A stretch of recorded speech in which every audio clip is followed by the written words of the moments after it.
Polsek Medan baru menangkap 4 orang joki ujian tulis berbasis komputer di kampus Universitas Sumatera Utara.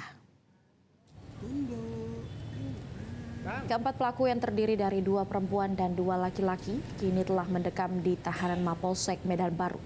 Dari penangkapan para pelaku, polisi menyita sejumlah barang bukti, sejumlah dokumen, kartu identitas, alat elektronik yang dikemas menjadi kacamata dengan fasilitas kamera.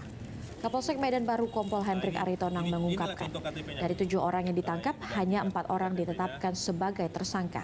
8 tahun penjara. Di sini mereka diiming-imingkan apabila berhasil lulus seperti begitu diberikan berupa imbalan 10 juta.